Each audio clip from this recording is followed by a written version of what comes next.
How did your father teach you the note? How did he express it to a boy? Well, you know, he taught me that you got to stay in that note. You know, since I was a violin player, you know, just bow that note so it sounds like, even though you're going left and right, it would sound like one note. Da, it shouldn't sound da da da da. No, no. Da. And when you go inside that note,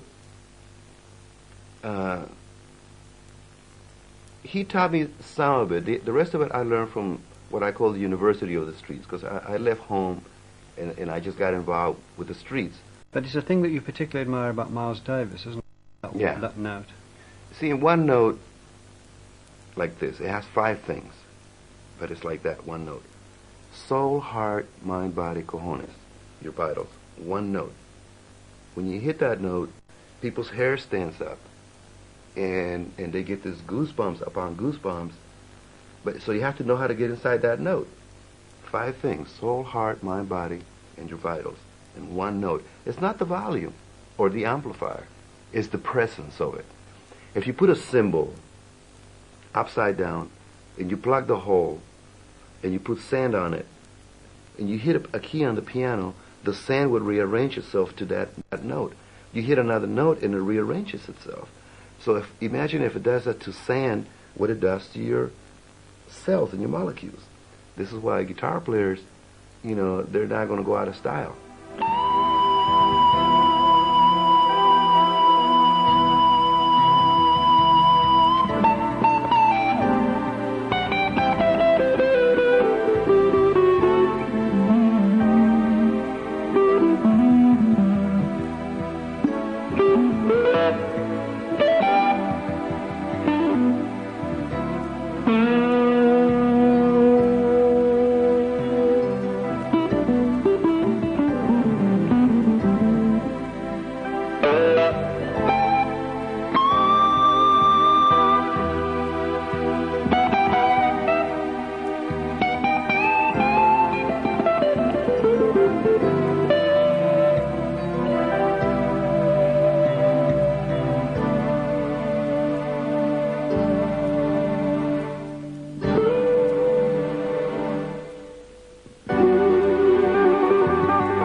What did a boy in Tijuana do? Your father's in San Francisco, trying to get established before he brought the family there.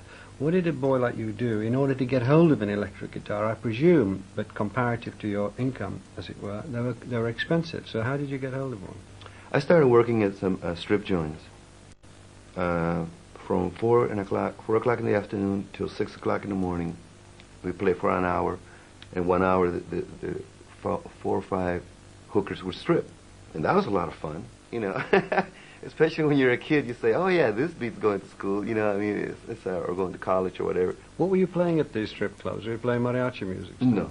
At that time, we were just playing straight ahead Bragg music, African-American music. But had you got your electric guitar by this time? Yes, my father actually heard that I got involved back into music, so he sent me an electric guitar. That's a generous gesture, isn't it? Yeah, well, he didn't want me to, like, just totally fluff music and just abandon it. So he sent me a beautiful electric guitar, and I didn't know you're supposed to put steel string guitars so it'll resonate. I was still putting nylon strings, so nothing would happen, you know. One of the real first songs that I learned was Apache. Actually, I think it's from the Shadows.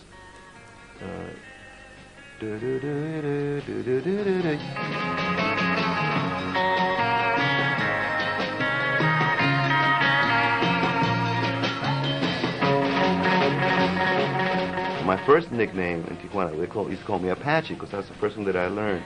You said that you thought, you were talking about the strip joint, you said that music for you is very like sex. Could you develop that? You know, music, at least for Santana, for me personally, is spiritual and sensual. As I said before, and I don't apologize for saying, I hope people don't squirm, all people, whether you're atheist or whatever religion you belong to, when you make love and you reach that point, everyone says, oh my God, you know, oh my God, yes, or oh my God, more, you know. And so why apologize or feel squirm or be embarrassed about it? This is a gift from God to us. Guilt, shame, judgment, condemnation, fear, That's our enemy in this planet. You know, and so to me, music of supernatural is the opposite of that, is creating a masterpiece of joy.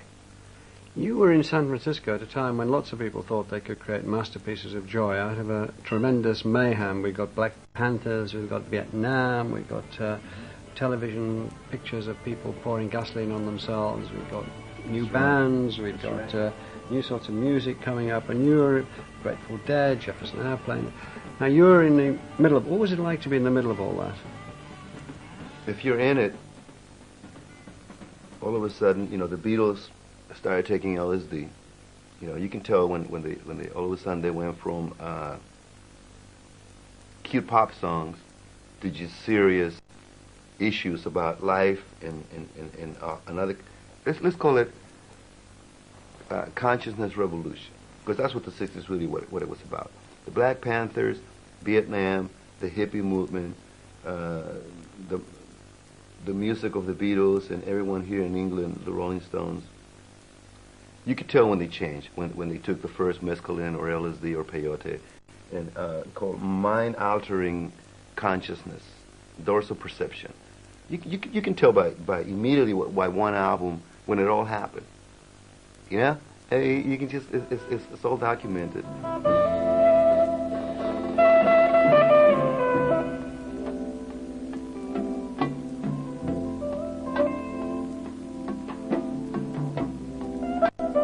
Hippies are reincarnated American Indians who died. That's what hippie is. And a hippie is a state of mind, just like being black or white or anything. Everything's a state of mind. You know, so for me, being a hippie still is a state of mind of someone who is conscious of being fair with life, people, and the planet. That's a hippie. And I said, before that, in World War II, they used to call it beatniks or existentialists. You know, but we always been around. You know, we've been around for a long time.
Set up your own band, the Santana Blues Band. What inspired you to do that? And it was quite bold to use your own name there. I was the last one that wanted my name on the band. You know, at that time I was a very, very shy and introverted and angry kid. Someone said, you know, we entered a contest for a radio station. They had close to 1,000 bands. You know. They eliminated the first 500 because they sounded like the Beatles and the Rolling Stones, and they said, no, we want a band that sounds original, you know.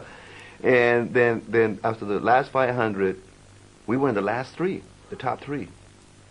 You know, we actually went to the Cow Palace, which at that time was like the Wembley here in London. And I was watching people drop, and we were like still right in there. So it gave us confidence that, hey, you know, we can actually... we might go to number one, you know. We didn't. We got drunk. We got too excited, and then we blew it. We blew it, you know. But you know, hey, out of 1,000 to go to number 3, that's pretty good, you know. And so we decided to really get more serious about our band instead of being a weekend musician. Because I was washing dishes at the time when I first came to San Francisco, and on the weekends I would play music.